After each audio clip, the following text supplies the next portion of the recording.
एक नई और बेहद दिलचस्प गहरी छानबीन में स्वागत है। आज की ये चर्चा ना एक ऐसी दुनिया के बारे में है जो हम सबके अंदर मौजूद है। दिमाग की दुनिया। हाँ बिल्कुल। पर फिर भी इंसान उसकी असली ताकत और उसके काम करने के तरीके से पूरी तरह अनजान होता है। आज के इस अध्याय का मुख्य आधार डॉक्टर रिचर्ड ओ कॉनर की लिखी हुई मशहूर किताब रीवायर है। और ये बहुत ही जरूरी स्रोत है क्योंकि इसमें उन अनुसंधानों और केस स्टडीज का गहरा विश्लेषण है जो बताते हैं कि हमारी खुद को नुकसान पहुंचाने वाली आदतें कहाँ से आती हैं, जिसे हम सेल्फ डिस्ट्रक्टिव बिहेवियर्स कहते हैं।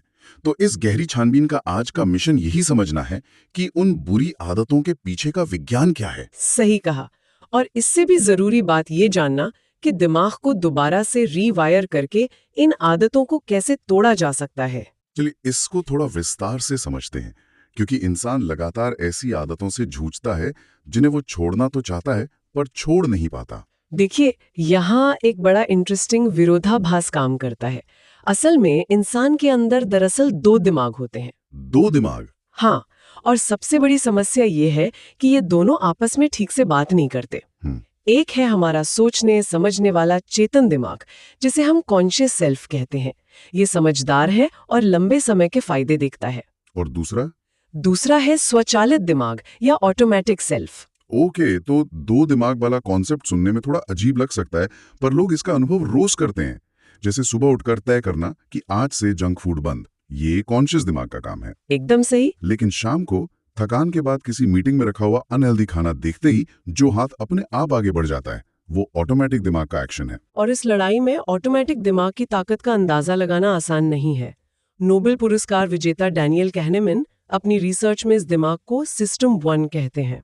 सिस्टम 1? हाँ, और हैरानी की बात यह है कि इंसान की जिंदगी के लगभग 99% फैसले यही सिस्टम 1 लेता है, वो भी बिना किसी कॉन्शियस एफर्ट के। मतलब हमें पता भी नहीं चलता और फैसले हो जाते हैं। बिल्कुल, ये सिस्टम 1 आदत से मजबूर होता है। ये बहुत फास्ट है और सबसे बड़ी बात, इसे नए बदलाव बिल्कुल पसंद नहीं है। ये बस एनर्जी बचाना चाहता है। तभी लोग डाइटिंग फेल होने के उस फेमिलियर साइकिल में फंस जाते हैं। अगर इसको किताब में बताए गए अंडरटो वाले नजरिए से देखा जाए तो बहुत कुछ क्लियर होता है। हाँ, वो वापस खींचने वाली लहर का उदाहरण। हाँ, जैसे समुद्र में एक अंडरटो होती है जो तैराक को किनारे तक आने के बाद वापस गहराई में खींच लेती है। लोग महीनों तक मेहनत करते हैं, वजन कम भी कर लेते हैं और अचानक एक दिन वापस पुरानी आदतों पर लौट आते हैं। ये अंडरटो सफलता के बिल्कुल करीब आने पर वापस खींच लेती है। यहाँ दिलचस्प बात यह है कि लोग इसे विल पावर या इच्छा शक्ति की कमी मान लेते हैं। उन्हें लगता है उनके अंदर ही कोई खोट है। पर अनुसंधान बताते हैं कि प्रॉब्लम कैरेक्टर में नहीं है।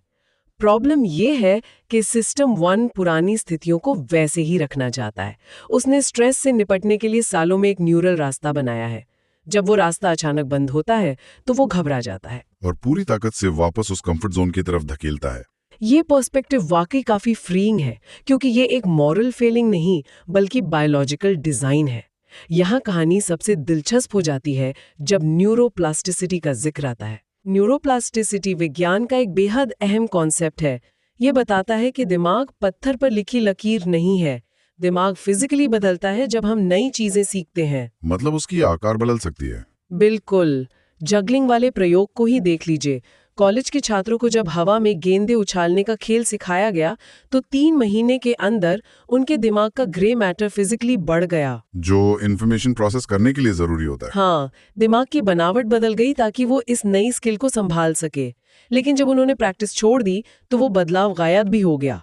एक्स्ट्रा ग्रे मैटर की जरूरत नहीं थी तो दिमाग वापस पुरानी स्थिति में आ गया। जगलिंग से फिजिकल बदलाव आना समझ आता है क्योंकि उसमें फिजिकल मूवमेंट शामिल है, पर आल्वारो पास्कुअल लियोने का जो पियानो वाला प्रयोग है वो तो चमत्कारिक लगता है। हाँ, वो सच में अद्भुत है। लोगों को 5 दिन पर पियानो बजाने का अभ्यास करवाया गया। एक ग्रुप ने असल में अपनी उंगलियों से पियानो बजाया, पर दूसरे ग्रुप ने सिर्फ कमरे में बैठकर दिमाग में पियानो बजाने की कल्पना की, सिर्फ मेंटल रेप्स। और नतीजा क्या निकला? नतीजा ये था कि दोनों के दिमाग के फिजिकल आकार में बिल्कुल एक जैसा बदलाव आया। दोनों के नए न्यूरल पाथवेज बन गए। ये बताता है कि मेंटल और फिजिकल प्रैक्टिस दोनों दिमाग में एक ही तरह की वायरिंग करते हैं। अगर हम इसको बड़े नजरिए से देखें तो विल पावर कोई जन्मजात खूबी नहीं है, जैसे किसी की नीली आंखें, बल्कि ये एक स्किल है। हाँ, टेनिस खेलने जैसी स्किल। इसे दिमाग की साइकिक जिम में रोज प्रैक्टिस करके बनाया जा सकता है। तो अगर दिमाग को रीवायर करना मुमकिन है तो लोग इसमें पीछे क्यों रह जाते हैं? यहां से बात आती है दिमाग के चश्मे की, जिसे पैराडाइम्स कहते हैं। दिमाग पहले से बनी मान्यताओं के हिसाब से चलता है। और इन पैराडाइम्स में सबसे बड़ा रोड़ा है सेल्फ सर्विंग बायस। आमतौर पर हर इंसान सोचता है कि वो एवरेज लोगों से बेहतर है।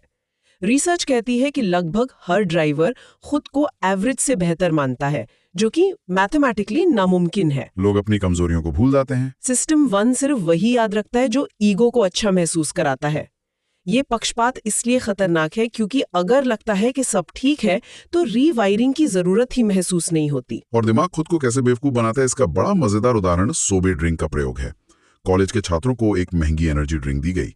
उन्होंने पजल्स में वाकई अच्छा परफॉर्म किया। लेकिन जब वही ड्रिंक डिस्काउंट पर दी गई तो क्या हुआ? जब बताया गया कि ये ड्रिंक सस्ती है तो उनका परफॉर्मेंस सबसे खराब रहा।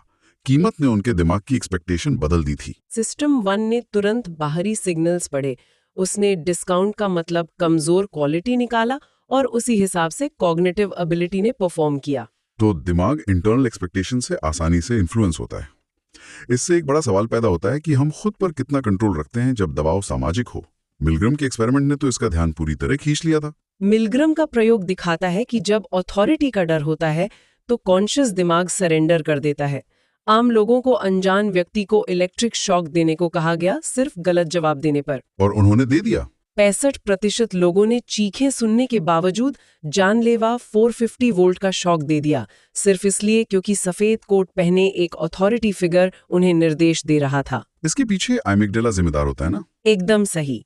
डर लगते ही एमिगडाला एक्टिवेट होता है और सिस्टम 1 लॉजिक या मोरालिटी को एक साइड करके पूरी तरह कंट्रोल ले लेता है। और डर से बचने के लिए दिमाग कुछ चालाकियां करता है, जिन्हें डिफेंस मैकेनिज्म्स कहते हैं, जैसे डिनायल या अपनी गलती को सही ठहराने के लिए रैशनलाइजेशन करना, ताकि अनकंफर्टेबल सच का सामना न करना पड़े। इसमें the what the hell effect काफी कॉमन है। जब डाइट करने वालों को प्रयोग में थोड़ी सी आइसक्रीम खिलाई गई तो दिमाग ने तुरंत डिफेंस मैकेनिज्म ऑन किया। उन्होंने सोचा अब तो डाइट टूट ही गई, चलो और खा लेते हैं। पर कॉटेज चीज के साथ ऐसा नहीं हुआ था। बिल्कुल।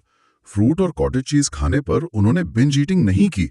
आइसक्रीम देखते ही दिमाग ने खुद को धोखा देने का तरीका ढूंढ लिया। ये इसलिए होता है क्योंकि कॉन्शियस दिमाग हमेशा सिस्टम 1 को कंट्रोल करने की कोशिश करता है, जिसमें बहुत एनर्जी लगती है। जब एनर्जी खत्म होती है तो डिसीजन फटीग या फैसले लेने की थकान होती है। जिसका सबसे बड़ा उदाहरण पैरोल बोर्ड के जजेस हैं। वो तय करते हैं कि कौन सा कैदी रिहा होगा। प्रतिशत कैदियों को रिहाई दे देते हैं क्योंकि उनके पास केस सुनने की एनर्जी होती है। पर लंच से ठीक पहले जब थकान चरम पर होती है तो ये आंकड़ा गिरकर मात्र 20% रह जाता है। थके हुए दिमाग ने सबसे आसान फैसला चुना, कैदी को जेल में ही रखना। इसका मतलब फिजिकल स्टेट का डिसीजन मेकिंग पर बहुत गहरा असर है। और कई बार शरीर दिमाग से पहले ही खतरा भांप लेता है, जैसे वो ताश खेलने वाला प्रयोग जिसमें खिलाड़ियों को खराब कार्ड चुनने से बहुत पहले ही पसीना आने लगता है। उनके अमिगडाला ने पैटर्न भांप लिया था।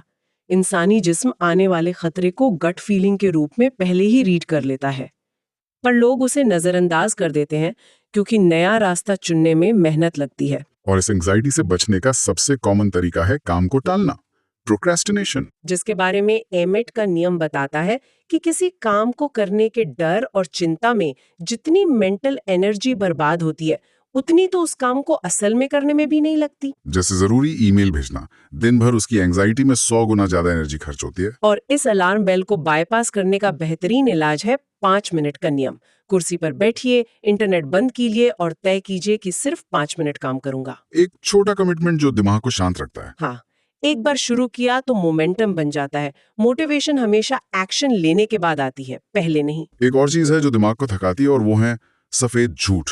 ऑनेस्टी लेसन्स वाली क्लास बताती है कि छोटे झूठ बोलने से बैकग्राउंड में दिमाग लगातार एनर्जी ड्रेन करता रहता है। सिस्टम 2 को उस झूठ का रिकॉर्ड रखना पड़ता है। अगर डर और कॉन्फ्लिक्ट कम करना है तो सफेद झूठ बोलना बंद करना होगा। सच बोलने से दिमाग को क्लैरिटी मिलती है और थकन कम होती है। और इन सभी चलनों को मैनेज करने की मास्टर टेक्निक किताब में ध्यान यानी माइंडफुलनेस बताई गई है। पर यहाँ क्लियर कर दें कि इसका मतलब पहाड़ पर बैठकर मोक्ष पाना नहीं है। ये प्योरली मैकेनिक्स की बात है। माइंडफुलनेस दिमाग की जिम है। इसका काम है अपनी चिंताओं और डर वाले विचारों को ऑब्जर्व करना, बिना उन्हें जज किए। दूर से देखना। हाँ, जब कोई देखता है कि उसका ऑटोमेटिक दिमाग पैनिक कर रहा है, बिना उस पर रिएक्ट किए, तो दिमाग को मैसेज मिलता है कि ये सिर्फ विचार है, असली खतरा नहीं। इस प्रैक्टिस से असली जिंदगी में दिमाग घबराता नहीं, बल्कि शांति से सिचुएशन एनालाइज करता है। तो इस गहरी छानबीन का निष्कर्ष ये निकलता है कि अगर गलतियां होती हैं या आदतें नहीं छूटती, तो ये कोई निजी कमजोरी नहीं है। ये दिमाग का ऑटोमेटिक डिजाइन है, जिसे 5 मिनट के नियम, सच बोलने और माइंडफुलनेस से बिल्कुल बदला जा सकता है। सही में, इन स्रोतों ने बहुत कुछ साफ कर दिया है। और अंत में मैं एक आखिरी विचार छोड़ना चाहती हूँ। सोचिए, अगर सिर्फ अपने दिमाग में पियानो बजाने की कल्पना करने से दिमाग के फिजिकल आकार और स्ट्रक्चर में बदलाव आ सकता है, तो हर रोज अनजाने में किए गए डर, चिंता और नकारात्मक विचारों से हम अपने दिमाग के अंदर कौन सी ऐसी मजबूत पटरियां बिछा रहे हैं जिनके बारे में हमें अंदाजा तक नहीं है। एक बहुत ही गहरा सवाल है ये। तो सबसे जरूरी बात ये सोचनी है कि कल से बल्कि आज से लोग किस नई चीज की कल्पना करना शुरू करेंगे। एकदम पॉइंट पर। इसे रोजाना की आदतों में शामिल करना होगा। इस बेहद पावरफुल विचार के साथ इस अध्याय और गहरी छानबीन को यहीं पर समाप्त करते हैं। सुनने वालों को इस पर जरूर विचार करना चाहिए। आगे भी ऐसे ही विषयों पर चर्चा करते रहेंगे।